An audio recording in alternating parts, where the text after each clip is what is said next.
They pretend they worry about you being offensive. They don't. What they're worried about is that you'll stop playing defense and go on the offensive.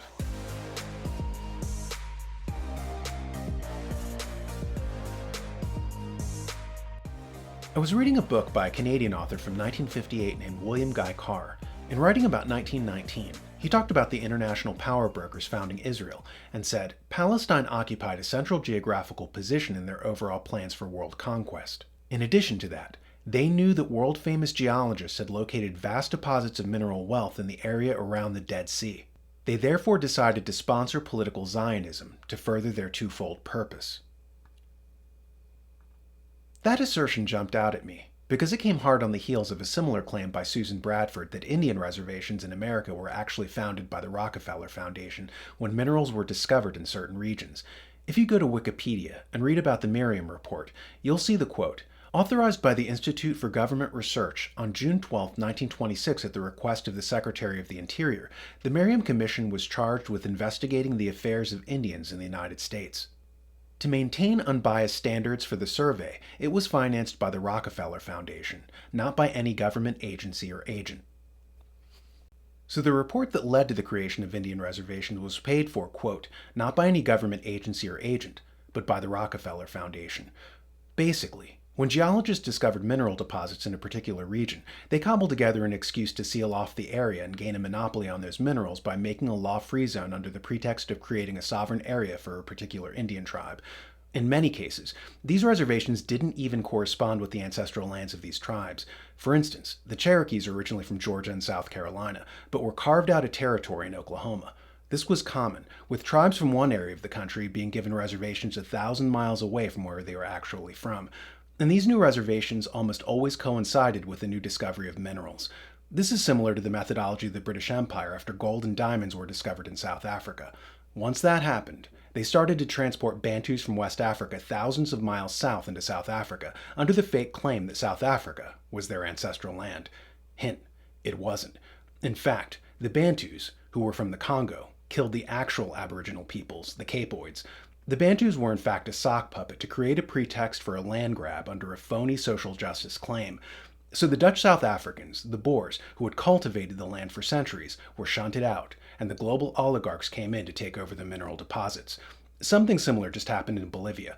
Its former president, Evo Morales, was deposed when lithium was discovered in the region, and right on cue, you guessed it, the media started to tell us that the rightful owners of the lithium were an Aboriginal tribe that would act as a sock puppet to transfer those precious minerals to the global oligarchs. See the article, Bolivia is ransacking lithium from its indigenous people. It's also inorganic. It's starting to give me reservations about reservations. I mean, as the oligarchs tell us that ethno-nationalism is inherently evil, they always use some ethno-nationalist pretext to cobble together these spur-of-the-moment fly-by-night tribal sovereignty zones, even where these tribes don't even come from the area to get their hands on those minerals. I mean, let's follow the geologists around.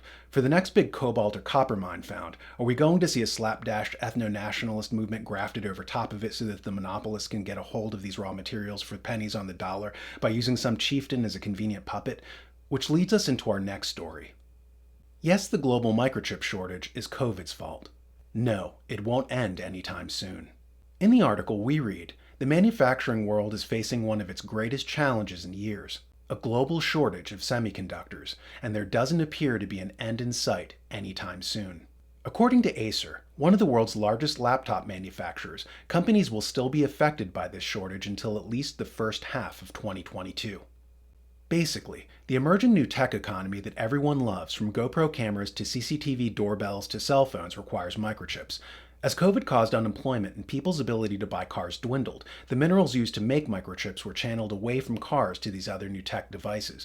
Now that things are relenting a bit and people are gingerly going back to work, auto manufacturers are behind the eight ball, as the microchips that were used for onboard computers have been siphoned off by other industries. One of the big geopolitical risks of these Western companies is that these minerals used to make these microchips exist only in China. This gives the Chinese Communist Party amazing leverage over our industries. They do what the Chinese Communist Party says, or they will deprive them of these minerals to make chips. See military intelligence contractor Stratfor talk about it here. You're listening to the Essential Geopolitics podcast from Stratfor, a Rain company. I'm Emily Donahue. We've entered another news cycle where the US and other nations are evaluating strategic vulnerabilities with regards to raw materials supply chains. One particular material that always seems to pop up is rare earth elements, and China controls the majority of the world's supply. For guidance on this matter, I turn to Rebecca Keller, Director of Analysis for Stratfor's geopolitical team. Hey, Rebecca. Hi, how you doing? I'm doing good. Why are rare earth elements important to the geopolitical strategies of major powers?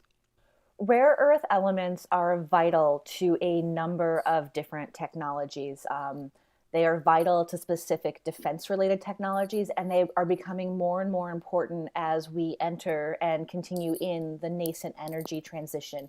They are vital to magnets in wind turbines. They are vital to electric vehicles. They are in a lot of new emerging and disruptive technologies. And they have properties because of where they sit on the periodic table and their elemental composition that make them very, very difficult to replace or substitute with something else. So when you want to use technologies that require rare earths, you don't really have a lot of choices other than rare earths. If you want to know why Time magazine admitted that thousands of companies coordinated by the Chamber of Commerce did China's bidding in 2020, look no further than the leverage China had over them regarding minerals and microchips. In the article we read, in a way, Trump was right. There was a conspiracy unfolding behind the scenes, one that both curtailed the protests and coordinated the resistance from CEOs.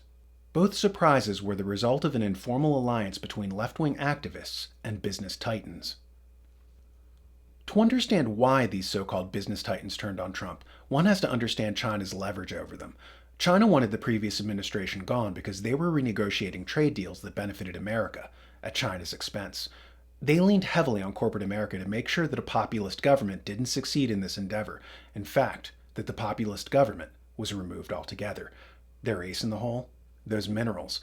If Wall Street wanted minerals to make microchips, they'd have to play ball with Beijing.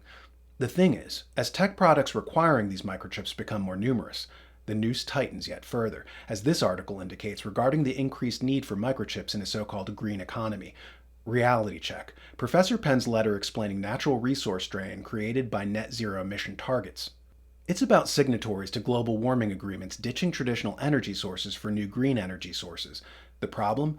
Those green sources require more microchips, hence more raw materials. We read, the urgent need to cut CO2 emissions to secure the future of our planet is clear, but there are huge implications for our natural resources, not only to produce green technologies like electric cars, but keep them charged. Over the next few decades, global supply of raw materials must drastically change to accommodate not just the UK's transformation to a low-carbon economy, but the whole world's.